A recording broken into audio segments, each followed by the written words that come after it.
सब कोई, मर्द औरत बच्चा सब कोई हमार बात सुनी। अपने सबन के अत्यंत महत्वपूर्ण बात सुनावतानी। अपने सबन सभे धर्म कर्म करे वाला बानी लोगन। सब कोई भिक्षा देवे वाला, गरीब दुखिया के भोजन देवे वाला तथा बढ़िया काम करे वाला बानी लोगन। हम समझतानी कि अपने सब कोई परमेश्वर के डर माने वाला बानी लोगन तथा पाप से मुक्ति पावे खातिर तीर्थ धाम घूमिले लोगन। एह देश में किसिम किसिम के मंदिर बाटे। का अपने सबन समझतानी के जौन परमेश्वर संसार तथा संसार में के सब चीज के सृष्टि कैलन, उहे परमेश्वर हाथ से बनावल मंदिर में रहिहन। उ स्वर्ग तथा पृथ्वी के प्रभु हवन। अपने सबन हमार बात ध्यान से सुनी। स्वर्ग तथा धरती के परमेश्वर सब कोई के जीवन, सांस और सब कुछ सब कोई के देवेलन। हमनी सब कोई के उहे सृष्टि कैले बाड़न तथा हमनी सब कोई के बढ़िया से चिन्हेलन। आदमी का कल्पना अनुसार सोना, चांदी तथा पत्थर के बनावल देवी देवता जैसन उ ना हवन। उ जीवित हवन तथा उनकर अलग व्यक्तित्व बाटे। ऐसे उनकर इच्छा बाटे कि हमनी सब कोई उनका चरण में आई तथा अपना पाप से मन फिराई, कारण कि एक दिन उ हमनी के न्याय करिहन तथा हमनी के पाप खातिर दंड दिहन। अपने ए दंड से कैसे बच सकतानी? अपने जानतानी जे अपने आप के बचावल असंभव बाटे, लेकिन एगो रास्ता बाटे। लेकिन ई रास्ता आदमी के बनावल अथवा धर्म के तैयार कैल ना ह। ई रास्ता स्वर्ग तथा धरती के परमेश्वर हमर तथा अपने के सृष्टिकर्ता द्वारा तैयार कैल एकमात्र रास्ता ह। ए रास्ता खातिर उनका बहुत बड़ा दाम तीरे के पड़ल। उ दाम देवे खातिर परमेश्वर का आदमी का रूप में अपने ए पृथ्वी में आवे के पड़ल। वो आदमी के नाम यीशु ख्रिस्ट रहे। इस संसार में जीवन भर उ और आदमी का साथ रहलन, लेकिन पाप कभी ना कैलन। उ बहुत अचंभा के काम सब कैलन। उ बीमार के चंगा कैलन, अंधा के आंख देलन, बहुत आदमी के भूत प्रेत से छुटकारा देलन तथा मुर्दा के जियौलन। एह तरह उ सिद्ध क देलन जे उहे सच्चा तथा जीवित परमेश्वर हवन। उ लोग के स्वर्ग का बारे में बहुत शिक्षा देलन। उ इहो कहलन कि लोग अपना पाप का कारण स्वर्ग नइखे जा सकत, लेकिन यीशु कहलन, हम तोहनी खातिर परमेश्वर का पास अथवा स्वर्ग में जाए वास्ते एगो रास्ता तैयार करब। ई करे खातिर हमरा मरे के पड़ी तथा तोहनी के पाप खातिर हमर लहू बहावे के पड़ी, जैसे तोहनी के पाप क्षमा हो जाए तथा सफा हो जाए। लेकिन हम कब्र में रहले ना रहे, फिर जीवित हो जाए। यीशु इहे कहलन। उ मरलन, गाड़ल गईलन, लेकिन तीसरा दिन जी उठलन। 40 दिन तक अपना के बहुत लोग का आगे प्रकट कईलन। ओकरा बाद उ स्वर्ग में चल गईलन, जहाँ से आइल रहस। आज यीशु जीवित बाड़न तथा अपने के उद्धार करे के चाहतारन। उनका पास आई तथा अपना पाप से मन फिराई। उनका आगाड़ी अपन पाप सब मान ली। उनका से कही कि अपना सब पाप खातिर अपने बहुत दुखी बानी तथा विनती करी कि क्षमा कर देस। वो अपने के विनती सुनीहन तथा सब पाप से अपने के सफा कर दीहन। यह किस्म से अपने परमेश्वर का दंड से बच सकतानी तथा मृत्यु का बाद अपने के प्राण स्वर्ग में जा सकता, जहाँ यीशु बाड़न। यीशु ख्रिस्ट कहलन कि रास्ता हम ही हई, ऐसे अब ही उनका पास आई।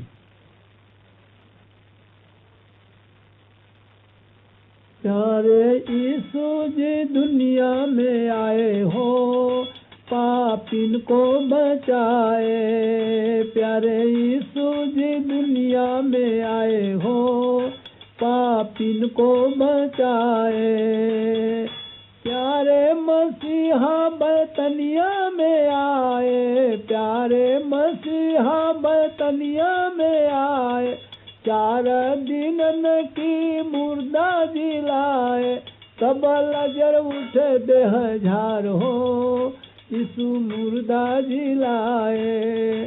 प्यारे यीशु जी दुनिया में आए हो, पापिन को बचाए।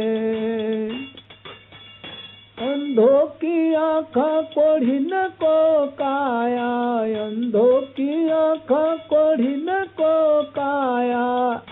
तब बहरा गूंगा भजन गाई हो, अंधा देला गवाही ललकार के यीशु आँख बनाए।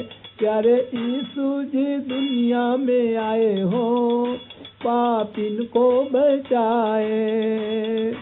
यीशु का संग में नर नारी आए। यीशु का संग में नर नारी आए। 5,000 की भोजन कराए। तरह दुगो मछली 5 रोटी हो सब मनुष्य को खिलाए। प्यारे यीशु जी दुनिया में आए हो पापिन को बचाए। नैया डूबत जब चेला बचाए। नैया डूबत जब चेला बचाए। आप ही पैदल पानी पर धाए। आप ही पैदल पानी पर धाए। झट नैया किनारे लगी जाई हो यीशु चेला बचाए। प्यारे यीशु जी दुनिया में आए हो पापिन को बचाए। यीशु मसीह के दास गन गाए। यीशु मसीह के दास गन गाए। यीशु मसीह पर ध्यान लगाए। तब मुक्ति की आस पूरी जाई हो यीशु चेला बचाए। प्यारे यीशु जी दुनिया में आए हो पापिन को बचाए।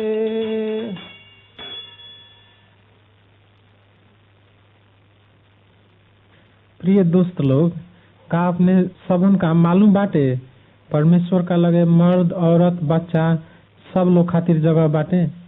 सत्य जीवित परमेश्वर और सब सृष्टि से पहले से बाड़न। उनकर कौनो आरंभ तथा कौनो अंत नइखे। उ अनंत हवन। उहे हमनी के बनौलन तथा हमनी का बारे में सब कुछ उनका मालूम बाटे। हमनी के सब काम उनका पता बाटे। हमनी के जन्म कब भइल तथा मृत्यु कब होई उनका मालूम बाटे। उ सामर्थी बाड़न। परमेश्वर पवित्र प्रेमी तथा धर्मी बाड़न। उ पाप से घृणा करेलन। पाप का कारण पृथ्वी का सब आदमी के दुख तथा कष्ट मिलल बाटे। हमनी का पाप का कारण दुख सही ऐसन उनकर इच्छा नइखे। यीशु ख्रिस्ट के धरती पर अइला से परमेश्वर के योजना पूरा हो गईल। यीशु ख्रिस्ट परमेश्वर का सामर्थ्य से आदमी का रूप में मरियम नाम के कुमारी लड़की का कोख से जन्म लेलन। ऐसे उनकर नाम परमेश्वर के पुत्र भइल। ये धरती पर यीशु ख्रिस्ट बहुत अचम्मा के काम कैलन तथा बहुत लोग उनका पर विश्वास कैलक तथा उनका पीछे चलल। लेकिन कुछ धर्म कर्म वाला लोग उनका पवित्र शिक्षा का कारण उनका से ईर्ष्या करे लोग। एक समय ऐसन आइल जब उनका साथी में से एक आदमी धोखा देके पाप से भरल धार्मिक पाखंडी लोग का हाथ में सौंप देलक। उ लोग यीशु के मृत्यु दंड दिलक। उनका के क्रूस पर चढ़ा दियाइल। जब वो क्रूस पर कष्ट में रहस, वो अपना सब शत्रु खातिर प्रार्थना करके परमेश्वर से कहलन, हे पिता, ये लोग के क्षमा कर दी, काहे कि ये लोग का कर रहल बाटे ये लोग का मालूम नइखे। यीशु जानत रहस जे सब आदमी का पाप खातिर परमेश्वर का आगे बलिदान का रूप में उनका मरे के पड़ी। ये योजना अत्यंत महंगा रहला का बावजूद परमेश्वर का आगे और कौनो योजना ग्रहण योग्य के ना रहे। क्रूस पर अपन लहू बहा के यीशु हमनी सब कोई खातिर मरलन। उनका के गाड़ल गईल, लेकिन तीसरा दिन फिर जी उठलन जहाँ से वो आइल रहस, अर्थात स्वर्ग जाए से पहले अपना चेला लोग से कहलन, हम तोहनी के अकेले ना छोड़ब, हम तोहनी खातिर पवित्र आत्मा के भेजब। उ तोहनी का हृदय में रहिहन। उ तोहनी के रास्ता देखइहन तथा परमेश्वर का बारे में सिखइहन। परमेश्वर के पीछे चले में तथा उनकर आज्ञा पालन करे में उ तोहनी के सहायता करिहन। उ तोहनी के मजबूत बने में तथा पाप से बचल रहे में भी सहायता करिहन। ई सब कहला का बाद उ स्वर्ग में चल गईलन। 10 दिन का बाद उनकर चेला लोग एगो कोठरी में जमा रहे लोग। प्रार्थना करत घर में आंधी जैसन आवाज आइल तथा पवित्र आत्मा अइलन। परमेश्वर के इच्छा बा कि सब आदमी का स्वर्ग जाए के मौका मिलो। परमेश्वर चाहतारन जे हरेक देश के लोग, सब भाषा के लोग ई शुभ समाचार सुने। प्रिय दोस्त, अपने अनंत जीवन खरीद नहीं सकत, अपने कड़ा मेहनत करके भी ई नहीं प्राप्त करे सकत। स्वर्ग जाए लायक अपना प्रयास से अपन जीवन नहीं बना सकत। अनंत जीवन उपहार का रूप में परमेश्वर से ग्रहण कर सकतानी। ऊ अभी रउआ के अनंत जीवन देवे के चाहतारन।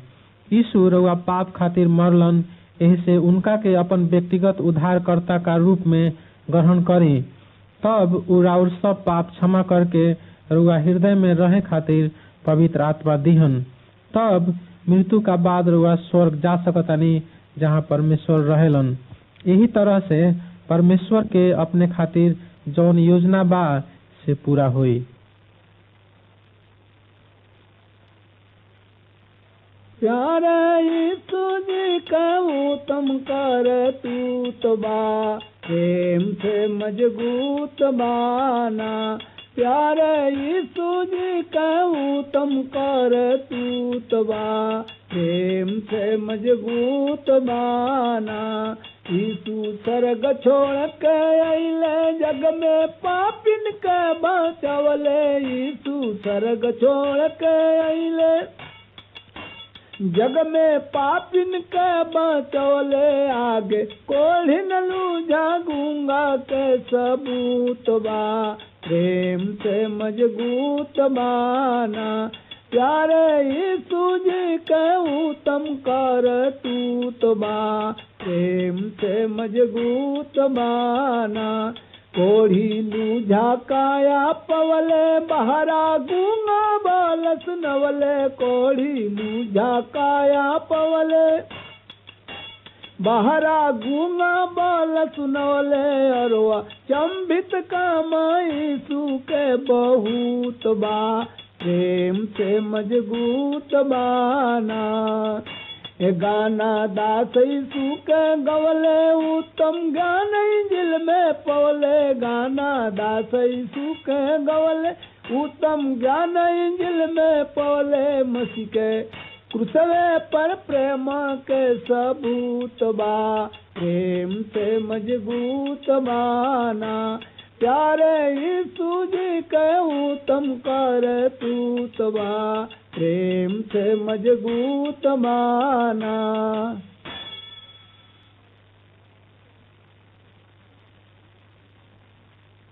रउआ कौन किताब पढ़तनी? हम एकदम अचंभा के किताब पढ़तनी। ये में सारा संसार खातिर परमेश्वर के वचन बाटे। संसार में बहुत किताब बाटे, लेकिन ये सबसे बढ़िया किताब ह। एकर नाम है पवित्र बाइबिल। अच्छा, अब हमरा मालूम हो गइल कि रउआ मसीही हो गइल बानी। हाँ, ठीके कहतनी, हम मसीही हो गइल बानी। अब हिया रउआ पूजा करे मंदिर में जाइले? ना, हम ना जाई, काहे कि परमेश्वर का वचन में लिखल बा कि स्वर्ग तथा पृथ्वी के सृष्टिकर्ता एकमात्र जीवित परमेश्वर के छोड़ के और देवी देवता के पूजा ना करे के चाही। रउआ कैसे मसीही बन गईनी? का रउआ बहुत पैसा मिलल रहे? ना, एकदम ना। मसीही बने खातिर कहीं से कोनो पैसा ना मिले। मसीही बनला के अर्थ जीवित परमेश्वर से भेंट, पाप क्षमा तथा हृदय में अनंत शांति के अनुभव प्राप्त कइल ही मसीही बनल ह। एकर अर्थ का ह? हमरा समझ में नइखे आवत, कृपा करके हमरो के समझा दी। हम खुशी से समझा सकतनी। रउआ मालूम बा जे हम हरेक दिन मंदिर में पूजा करे जात रहनी ह, लेकिन हमरा हृदय में सच्चा शांति के अभाव रहे। हम हमेशा बढ़िया आदमी बने का कोशिश में रहनी, लेकिन कभी संभव ना भइल। हम जौना देवी देवता के पूजा करी, वो लोग से भी हमरा कोनो सहायता ना मिलल। लेकिन एक दिन एगो मसीही दोस्त से हमरा मालूम भइल जे सच्चा शांति सिर्फ पवित्र तथा जीवित परमेश्वर से मिल सकता। बढ़िया काम, बलिदान तथा तीर्थ धाम घूमला से ई नइखे मिल सकत। हमरा मालूम भइल जे हमर पाप सब क्षमा भइल अति जरूरी बाटे। का कहनी ह? पाप के क्षमा? हम धर्मी आदमी हई, हम भीतर के उतना खराब ना हई। हम बहुत बढ़िया काम करीले, लेकिन हमरा भीतर खुशी नहीं के। हमरा हृदय में सच्चा शांति नहीं के। ई शांति हमरा कैसे मिल सकता? सुनी, बाइबिल में लिखल बा कि हमनी के बढ़िया काम सब चिथड़ा के समान ह। इहो लिखल बा जे केहू आदमी असल नहीं खे। सभे परमेश्वर के आज्ञा तुरले बाटे, चाहे एगो पाप करले होखे चाहे अनेक। हमनी का उद्धार खातिर सच्चा जीवित परमेश्वर हमनी का पाप खातिर बलिदान होखेला यीशु ख्रिस्ट के ये संसार में भेजलन। मरला का 3 दिन का बाद यीशु जी उठलन। ऊ आज भी स्वर्ग में जीवित बाड़न। अगर रउआ विश्वास करी जे यीशु हमरा पाप खातिर मरलन तथा अपना पाप से मन फिराई तो ऊ अपने के क्षमा कर दिहन। ऊ रउआ के अपना पवित्र आत्मा से भर दिहन तथा रउआ अनंत शांति मिली। अब हमरा मालूम हो गइल जे रउआ काहे मसीही बनी। ये सब बात हमरा खातिर नया बाटे। अगर हम मसीही बनी तो देवी देवता सब हमरा से नाराज होके नुकसानो पहुंचाइलो। सुनी जे परमेश्वर का वचन में का लिखल बाटे। मत डेरा, काहे कि हम तोहरा साथ बानी। कौनो चिंता ना कर, काहे कि हम तोहर परमेश्वर हई। हम तोहनी के मजबूत बनाएब, हम तोहनी के सहायता करब तथा सुरक्षा करब। इस सब बतलावला खातिर बहुत धन्यवाद। वास्तव में इस सब बात हमरा हृदय में सत्य बुझाता। हम भी मसीही बने के चाहतानी।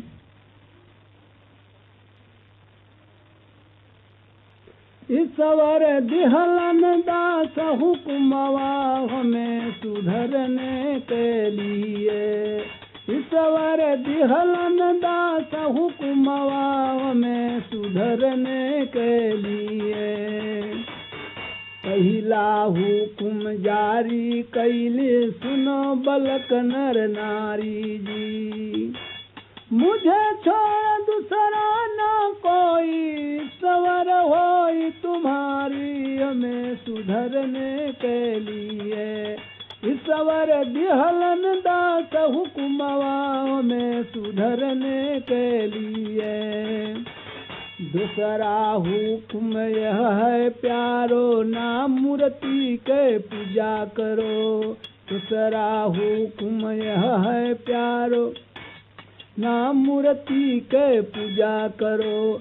दिन रात केवल एक प्रभु के अपने मन में भजा करो रे हमें सुधरने के लिए। ईश्वर दिहलन दास हुक्मवा हमें सुधरने के लिए। तीसरा हुक्म नाम प्रभु के नाबे और तुम लिया करो। तीसरा हुक्म नाम प्रभु के नाबे और तुम लिया करो। चौथा वही शब्द को दिन को दिल में याद करो रे हमें सुधरने के लिए। ईश्वर दिहलन दास हुक्मवा। ईश्वर दिहलन दास हुक्मवा हमें सुधरने के लिए।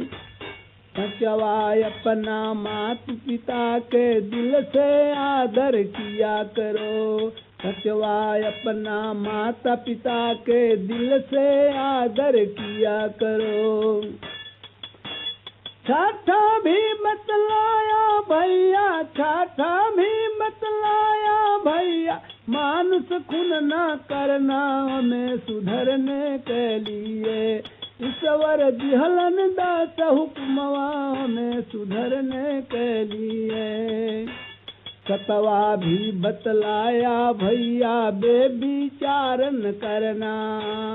सतवा भी बतलाया भैया बेविचारन करना। अठवा भी बतलाया उसने, अठवा भी बतलाया उसने, चोरी तुम न करना हमें सुधरने के लिए। ईश्वर दिहलन दास हुक्मवा हमें सुधरने के लिए। नौवा अपना पड़ोसी का ऊपर झूठी गवाही न देना। नौवा अपना पड़ोसी का ऊपर झूठी गवाही न देना। 10वां भी बतलाया भैया, 10वां भी बतलाया भैया, लालच तुम न करना हमें सुधरने के लिए। ईश्वर दिहलन दास हुक्मवा, ईश्वर दिहलन दास हुक्मवा हमें सुधरने के लिए।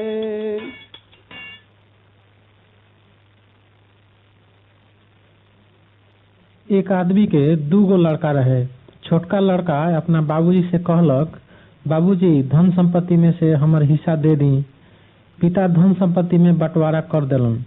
1 भाग जेठ लड़का के तथा 1 भाग छोट लड़का के दे देलन। कुछ दिन का बाद छोटका लड़का अपना हिस्सा के सब कुछ बिक्री करके परदेश चल गए। परदेश में अपन सब पैसा मूर्खतापूर्ण काम में उ खर्च कर देलक। अपना खातिर विभिन्न किस्म के कपड़ा खरीदलक, जुआ, शराब तथा औरत में अपन सब पैसा खर्च कर देलक। उ और बहुत खराब काम कैलक। सब पैसा गंवा देला के बाद वहाँ बड़का अकाल पड़ल। अकाल का कारण ओकरा उपास पड़े के नौबत आ गई। एह से उ एक आदमी के यहाँ जाके नौकरी कैलक। ओकर मालिक ओकरा के सुअर चरावे के काम देलक। छोटका लड़का के भूख से ऐसन हालत हो गई जे उ सुअर के खाना खाए के चाहे लेकिन ना खा सकत रहे। जब ओकर होश खुलल तब उ अपना मन में विचार कैलक, हमरा बाबूजी का घर में बहुत नौकर बाटे तथा वो लोग के भोजन के भी कौनो कमी नहीं खे। हमर दुर्दशा देखी, भूख से हम मर रहल बानी। हम तुरंत अपना बाबूजी के यहाँ लौट जातानी। हम उनका से कहम, बाबूजी हम परमेश्वर का विरोध में तथा अपने का विरोध में पाप कैले बानी। हम अपने के बेटा तक कहाए लायक नहीं खी। हमर अपने से इहे विनती बाटे कि एगो नौकर जैसन हमरा के भी स्थान दी। ई सब विचार करके वो परदेश छोड़ के अपना बाबूजी के यहाँ चल देलक। लेकिन घर से अभी वो कुछ दूर रहे तबे बाबूजी के नजर अपना छोटका बेटा पर पड़ल। अपना बेटा खातिर उनकर मन दया से भर गईल। दौड़ के अपना बेटा के कलेजा से लगा लेलन। छोटका बेटा कहलक, बाबूजी हम अपने का विरोध में तथा परमेश्वर का विरोध में पाप कैले बनी। हम अपने के बेटा कहाए लायक नहीं खी। लेकिन बाबूजी नौकर सबसे कहलन, जल्दी सबसे बढ़िया पोशाक ले आके हमरा बेटा के पहिराव, अंगुरी में अंगूठी तथा पैर में जूता लगाव तथा विभिन्न किस्म के पकवान बना के भोज कैल जाओ। आज आनंद करे के दिन बा, काहे कि हमर बेटा भुला गईल रहल, आज मिल गईल। ओह दिन सब आदमी आनंद कैलक। ई कहानी हमनी के यीशु ख्रिस्ट कहलन। ई कहानी कह के उ हमनी के देखौलन जे परमेश्वर हमनी के कितना अधिक प्रेम करेलन। उनकर इच्छा बा जे हमनी उनका पास लौट के आई। ये कहानी के छोटका लड़का जैसने हमनी हो गइल बानी। हमनी सब कोई अपना अपना इच्छा अनुसार चलतानी स।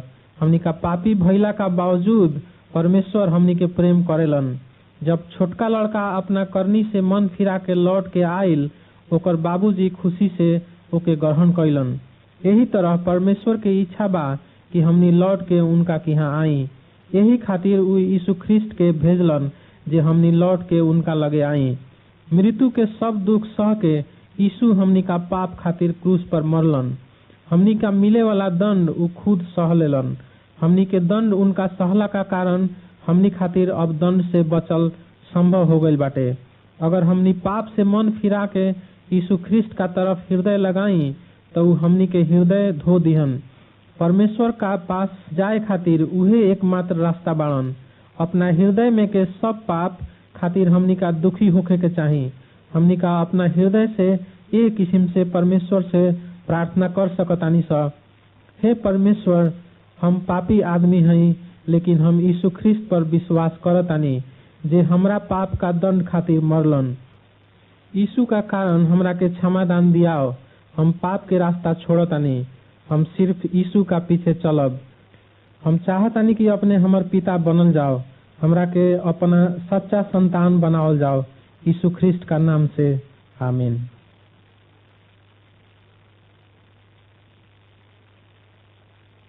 दे दिहला क्रूसा पर पारानवा हो मोरे प्यारे यीशु जी। दे दिहला क्रूसा पर पारानवा हो मोरे प्यारे यीशु जी। जब जामाया दयावे राउर मुसीबता, जब जामाया दयावे राउर मुसीबता, धक धक करे न करे जावा हो मोरे प्यारे यीशु जी। दे दिहला क्रूसा पर पारानवा हो मोरे प्यारे यीशु जी। ई दुनिया जामा पापों में डूबल रहे, ई दुनिया जामा पापों में डूबल रहे, छोड़ दिहला अपना सारा गावा हो मोरे प्यारे यीशु जी। दे दिहला क्रूसा पर पारानवा हो मोरे प्यारे यीशु जी। सारा गा छोड़ प्रभु धरती पर आइला तू, सारा गा छोड़ प्रभु धरती पर आइला तू, हमनी के कार्य के तारा नवा हो मोरे प्यारे यीशु जी। दे दिहला क्रूसा पर पारानवा हो मोरे प्यारे यीशु जी। दुनिया में आई प्रभु सेवा बहुत कैला, दुनिया में आई प्रभु सेवा बहुत कैला, मुरुदन में डाला पारानवा हो मोरे प्यारे यीशु जी। मुरुदन में डाला पारानवा हो मोरे प्यारे यीशु जी। दे दिहला क्रूसा पर पारानवा हो मोरे प्यारे यीशु जी। दीना दीना प्रभु पाकी कबर में रहला, दीना दीना न प्रभु पाकी कबर में रहला, फिर जी के देला दरसनवा हो मोरे प्यारे यीशु जी। फिर जी के दिहला दरसनवा हो मोरे प्यारे यीशु जी। दे दिहला क्रूसा पर पारानवा हो मोरे प्यारे यीशु जी।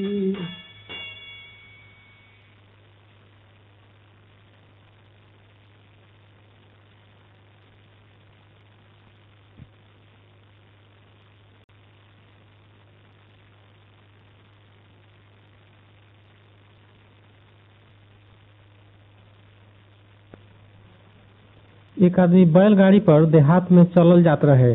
एकदम अन्हरिया रात रहे। अचानक उनकर आगाड़ी नजर पड़ल त देखलन जे सड़क दू ओर फुटकल बाटे। अब कौन रास्ता पकड़ाओ, बड़ा मुश्किल भइल। अंत में वो अपन बैलगाड़ी एगो सड़क पर लगा देलन।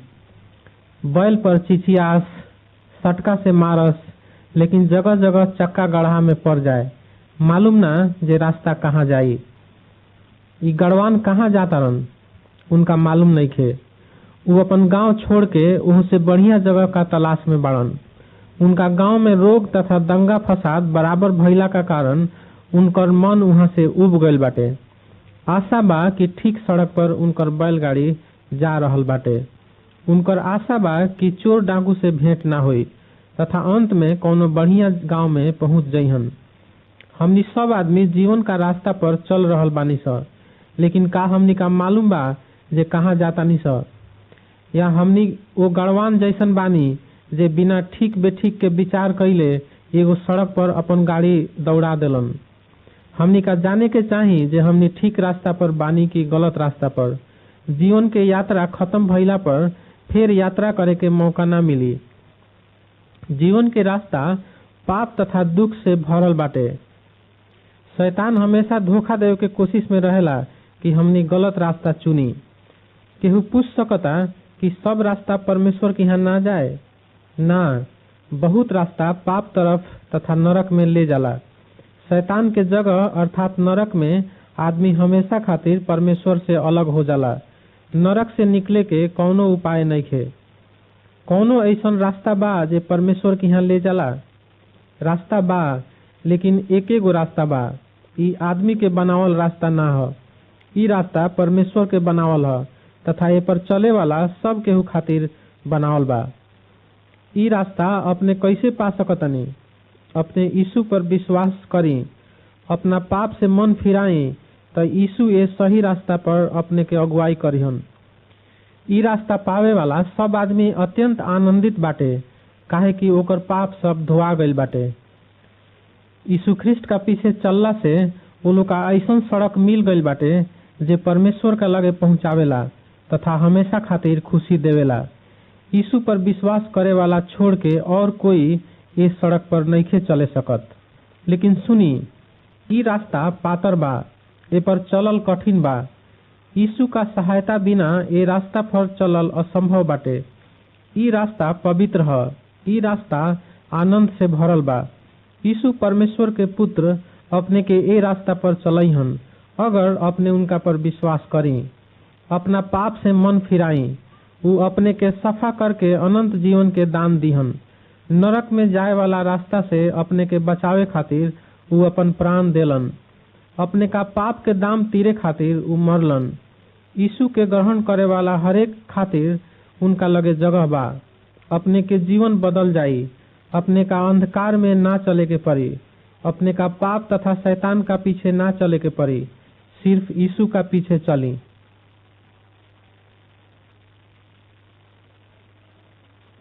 सिर पर ले जात गगरिया सुंदरिया समरी नगरिया ते। सिर पर ले जात गगरिया, सिर पर ले जात गगरिया सुंदरिया समरी नगरिया ते। याकूब के कुआं पर पहुँची पानी भरन पनिहरिया। याकूब के कुआं पर पहुँची पानी भरन पनिहरिया। झटपट दौड़ी डाल कुआं में खींचन लागी गगरिया सुंदरिया संवरी नगरिया के। सिर पर ले जात गगरिया सुंदरिया संवरी नगरिया के। प्यारे मसीहा पानी के विषमित बैठे कुआं कगरिया। प्यारे मसीहा पानी के विषमित बैठे कुआं कगरिया। यीशु मसीहा पानी मंगले, पानी पिला दे संवरिया सुंदरिया संवरी नगरिया के। सिर पर ले जात गगरिया सुंदरिया संवरी नगरिया के। प्यारे मसीह से बोल सुंदरिया तोहरी जात यहूदिया। प्यारे मसीह से बोल सुंदरिया तोहरी जात यहूदिया। कैसे तोहके पानी पिला दी जात अछूत संवरिया सुंदरिया संवरी नगरिया के सिर पर ले जात गगरिया सिर पर ले जात गगरिया सुंदरिया संवरी नगरिया के यीशु मसीह कहे यह पानी से छिन्न छिन्न लाग पियसिया यीशु मसीह कहे यह पानी से छिन्न छिन्न लाग पियसिया हमरा से पानी तू पी ले फिर नहीं लाग तरसिया सुंदरिया संवरी नगरिया के सिर पर ले जात गगरिया सुंदरिया संवरी नगरिया के दासय धमय पानी के पियले मुझल मोर पियसिया दासय धमय पानी के पियले मुझल मोर पियसिया यीशु मसीह पर भइल दीवाना गुरुजी से लागी सूरतिया सुंदरिया संवरी नगरिया के सिर पर ले जात गगरिया सुंदरिया संवरी नगरिया के प्रभु यीशु के नाम हृदय में धरो प्रभु यीशु के नाम हृदय में धरो न सरे न गले हो त पुराना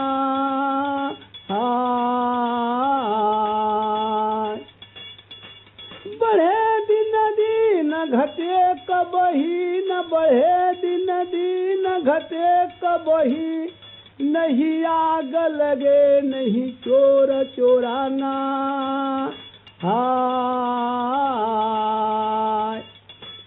तेरी अवर अनुका घरदार बढ़े जब अवर अनुका घरदार बढ़े जब यीशु का भक्तन का घरे यीशु का नाम है खजाना सिर पर ले जात गगरिया सुंदरिया संवरी नगरिया के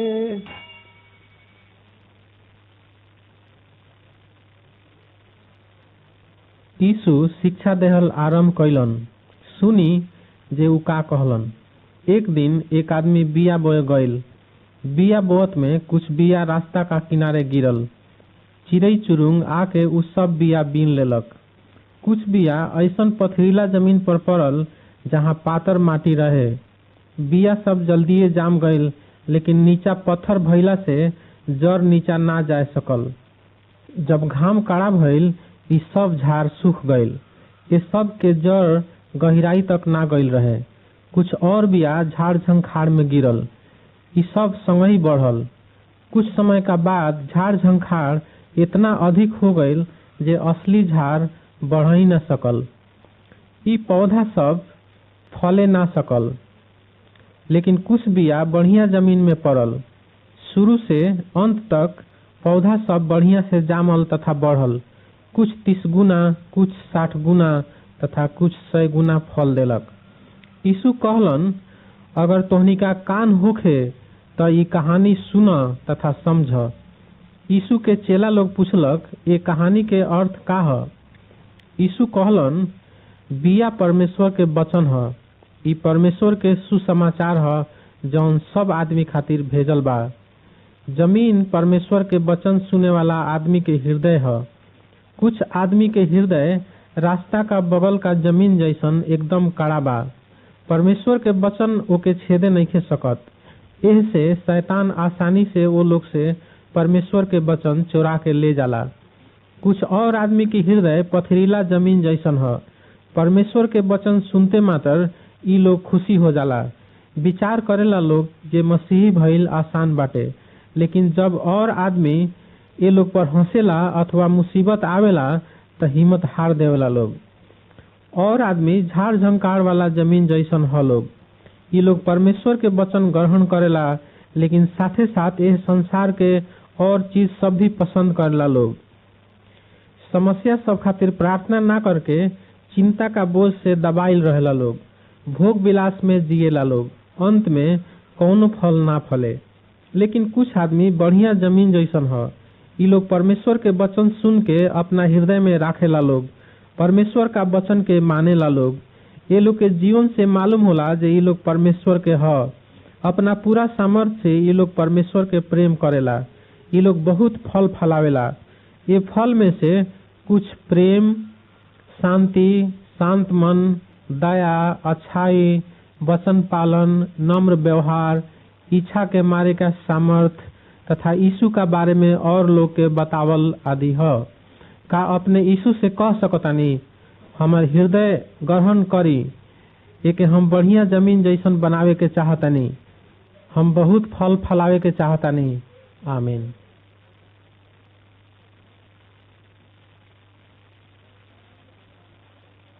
उदा बेचले रहले यीशु के पारा नावा, खजानावा पर लागल मनावा। एवदा बेचले रहले यीशु के पारा नावा, खजानावा पर लागल मनावा। हो लागल मनावा भैया लागल मनावा, खजानावा पर लागल मनावा।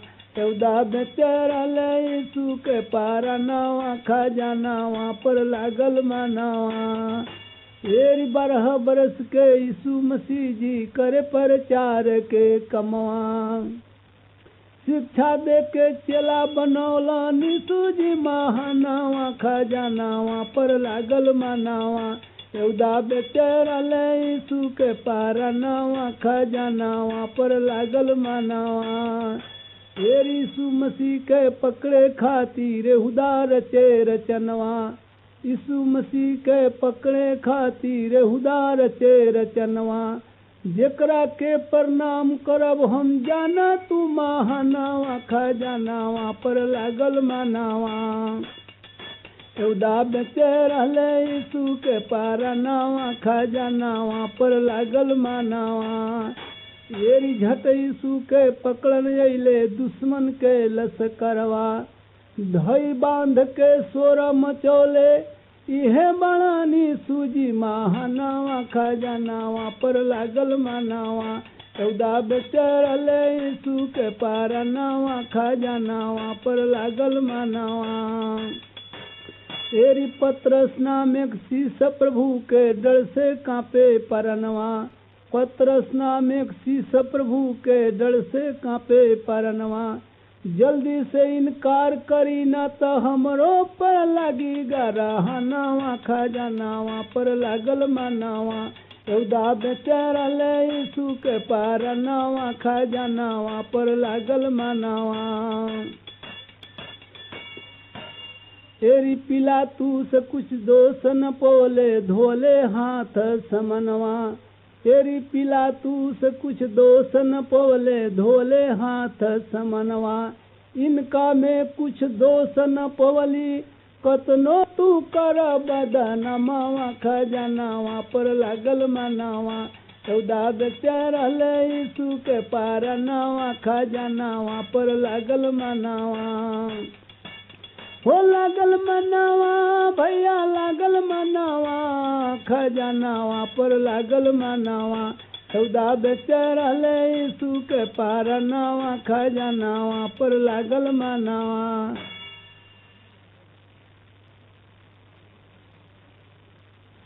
लकड़ी लेके कहाँ जातानी जी? हम अपना खातिर घर बनावे जातानी। कहाँ घर बनावे के विचार बा? उहाँ जे उसका जमीन लौकतानु वही जगह पर। सुनी, हम एगो कथा कहतानी। ई कहानी परमेश्वर का किताब में लिखल बाटे। यीशु ई कहानी कहलन। एगो बुद्धिमान आदमी तथा एगो मूर्ख आदमी रहे। बुद्धिमान आदमी घर बनावे के विचार कैलन। उ कहलन हमर घर मजबूत होखे के चाही, ई घर बहुत दिन तक काम देवे के चाही, हम एके ऊंचा बरियार जमीन पर बनाएब। जब उनकर घर बन के तैयार हो गईल, उ अपना घर के देख के बहुत खुशी भइलन। अपना मन में कहलन जे घर बहुत बढ़िया बाटे।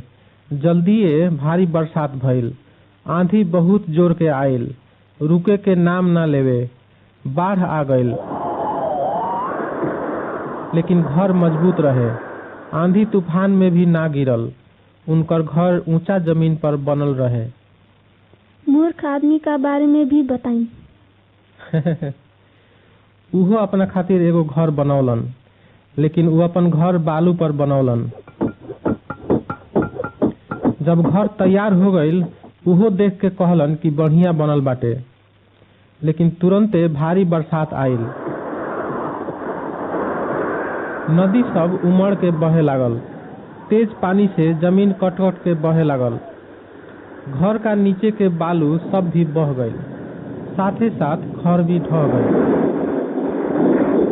बड़ी जोर के आवाज भइल, बेचारा रोए लागल, हमार घर चल गईल कह कह के चिल्लाए लागल। हाँ, उनकर घर ढह गईल काहे कि बालू पर बनावल रहे। वो वास्तव में मूर्ख आदमी रहस। ओकरा बाद यीशु कहलन कि ऐसने बहुत मूर्ख आदमी बाटे, काहे कि ई लोग परमेश्वर के आज्ञा ना माने। यीशु कहलन कि हमर वचन सुने वाला तथा पालन करे वाला आदमी ये कहानी का बुद्धिमान आदमी जैसन ह, जे अपन घर चट्टान पर बनौलक। हमर वचन सुन के ऊपर विश्वास करे वाला सब कोई मृत्यु का बाद नरक में ना जाई, बल्कि सुरक्षित रही। मूर्ख जैसन बालू पर घर बनावे वाला उ लोग ह जे यीशु के वचन सुन के ओकर पालन ना करे। यीशु के इच्छा बा कि हमनी बुद्धिमान आदमी जैसन बनी, तब परमेश्वर के न्याय वाला दिन में हमनी का कोनो दंड ना मिली। यीशु पर विश्वास करे वाला तथा उनकर वचन पालन करे वाला हर एक आदमी मृत्यु का बाद नरक में ना जाई। यीशु मारल गईले धर्म के कारनावा, पापियन के हाथवाना। यीशु मारल गईले धर्म के कारनावा, पापियन के हाथवाना। यीशु गत समनी में गईले, साबा चेला संग में गईले। यीशु गत समनी में गईले, साबा चेला संग में गईले। मसीह के दो मांगत टापा के पासे नावा, खुन बन के पासे नावाना। यीशु मारल गईले धर्म के कारनावा, पापियन के हाथवाना। यहूदा पिछली रात में अइले, सब दुश्मन के ले अइले। यहूदा पिछली रात में अइले, सब दुश्मन के ले अइले। मसीह के चुमा दिहले गत समनी के बागावा, केलवन के सामानवाना। यीशु मारल गईले धर्म के कारनावा, पापियन के हाथवाना। दुश्मन यीशु जी के धैले, आगे पीला तू सकल गईले। दुश्मन यीशु जी के धैले, आगे पीला तू सकल गईले। गाफिल कहे लगलन देई दसाली बाबा, हाकिम के आंगनवाना।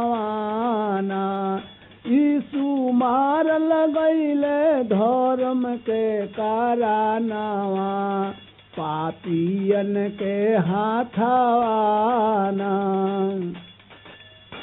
पिलातुस बात यीशु से कइले, कुछ दोष न उसमें पवल। पिलातुस बात यीशु से कइले, कुछ दोष न उसमें पवले। हाथ धोई देले निर्दयन के आगावा, यीशु के सामानवाना। यीशु मारल गईले धर्म के कारनावा, पापियन के हाथवाना।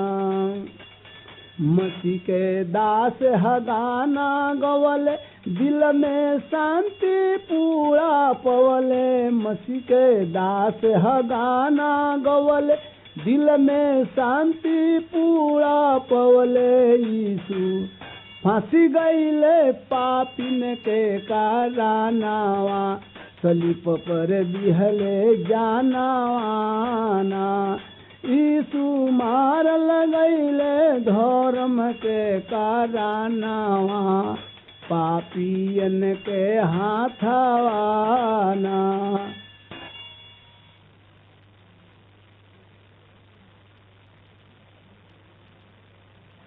हम अपने सबन के एगो बहुत बड़ा महत्वपूर्ण बात बतावे के चाहता नहीं।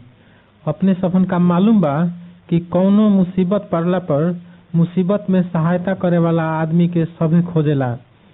कुछ लोग ओझा गुनी का लगे दवा बीरो खातिर जाला, कुछ लोग ताबीज पहिरेला जे प्रेत बाधा से सुरक्षित रहे, कुछ लोग बलिदान चढ़ावेला जे भूत प्रेत से कौनो नुकसान ना पहुँचे। इस सब टोना टोटका कइला पर हो सकता कि भूत प्रेत कुछ समय ना सतावे, लेकिन अधिकतर ये सब टोना टोटका से कौनो खास फायदा ना होखे। एक आदमी का बारे में हम जानतानी जे वास्तव में हमनी के सहायता कर सकतारन। दुष्ट का शक्ति से हमनी के छुटकारा देवे खातिर ऊ अइलन।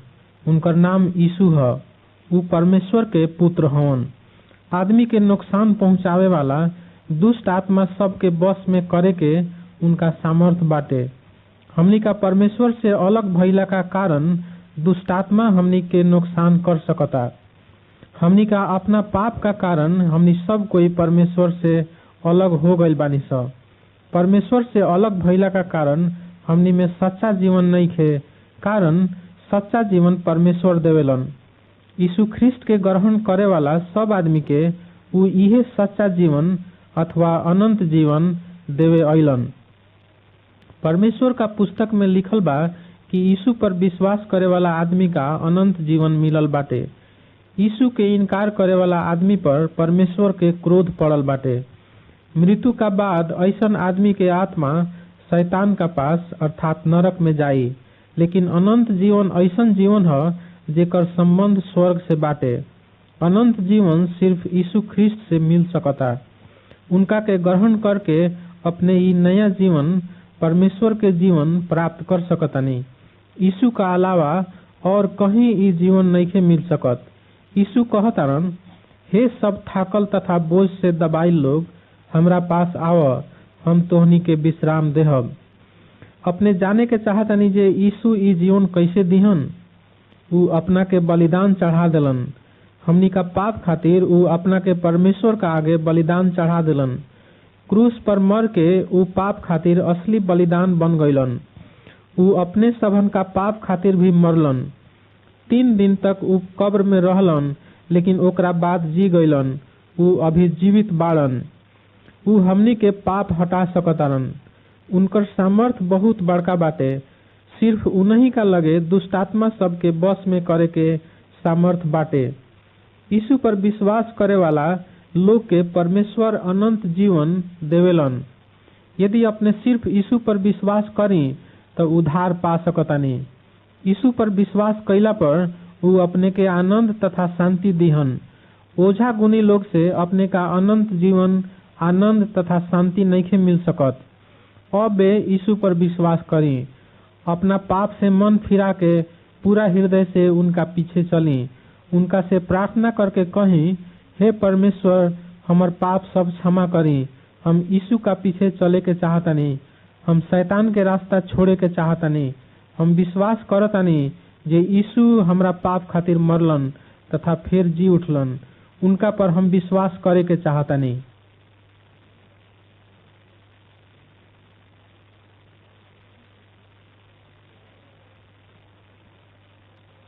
चल यीशु की कबर हम तो देखी आई जा। चल यीशु की कबर हम तो देखी आई जा।